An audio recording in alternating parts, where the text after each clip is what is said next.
എന്റെ പ്രിയപ്പെട്ട കുഞ്ഞേ, നിന്റെ ജീവിതത്തിൽ ചില കാര്യങ്ങൾ നീ ആഗ്രഹിച്ചതിനേക്കാൾ കൂടുതൽ സമയമെടുക്കുന്നുണ്ടോ?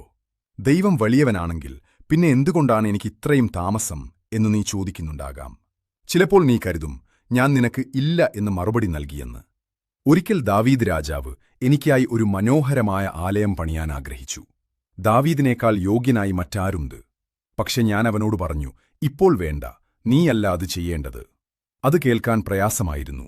പക്ഷേ ദാവീദ് നിരാശനായില്ല. അവൻ തന്റെ ശേഷിച്ച കാലം മുഴുവൻ ആ വലിയ പദ്ധതിക്ക് വേണ്ടിയുള്ള സാധനങ്ങൾ ശേഖരിച്ചുവെച്ചു.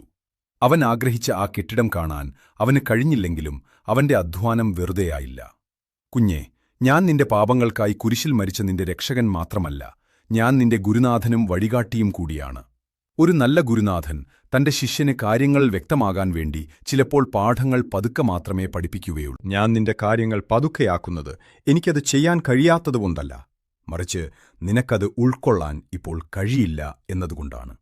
നിന്റെ ക്ഷമയും വിശ്വാസവും പരീക്ഷിക്കപ്പെടുമ്പോൾ ഞാൻ നിന്നെ തകർക്കുകയല്ല, മറിച്ച് നിന്റെ ഭാവിക്കായി നിന്നെ ഒരുക്കുകയാണ്. കാനായിലെ കല്യാണ വീട്ടിലെ ആ അത്ഭുതമോർക്കുക. വീഞ്ഞ് തീർന്നുപോയി എന്ന് മറിയം പറഞ്ഞപ്പോൾ ഒരു നിമിഷം കൊണ്ട് ആ കിണറിലെ വെള്ളം മുഴുവൻ വീഞ്ഞാക്കാൻ എനിക്ക് കഴിയുമായിരുന്നു. പക്ഷേ ഞാൻ അവരോട് പറഞ്ഞത് ആ വലിയ ജാറുകളിൽ വെള്ളം നിറയ്ക്കാനാണ്. ഓരോ തവണയും പാത്രവുമായി പോയി വെള്ളം നിറയ്ക്കുമ്പോൾ ആ വേലക്കാർ ചിന്തിച്ചിരിക്കാം, ഇതെന്തു പ്രയോജനമില്ലാത്ത കാര്യമാണ് എന്ന്. 1-2 ജാറുകൾ നിറഞ്ഞപ്പോൾ അവർക്ക് തോന്നിക്കാണും, ഇത്രയും മതിയല്ലോ എന്ന്. പക്ഷേ ആ 6 ജാറുകളും വായ്വട്ടം വരെ നിറയുന്നതുവരെ ഞാൻ കാത്തുനിന്നു. നിന്റെ ജീവിതത്തിലും ഇതുതന്നെയാണ് സംഭവിക്കുന്നത്. നീ പ്രാർത്ഥിക്കുന്നു, അധ്വാനിക്കുന്നു, പക്ഷേ ഒന്നും സംഭവിക്കുന്നില്ല എന്ന് നിനക്ക് തോന്നുന്നുണ്ടാകാം.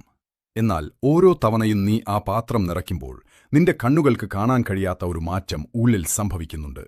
നിന്റെ വിശ്വാസം ബലപ്പെടുകയാണ്. വായ്വട്ടം വരെ നിറയുന്നതുവരെ കാത്തിരിക്കുക.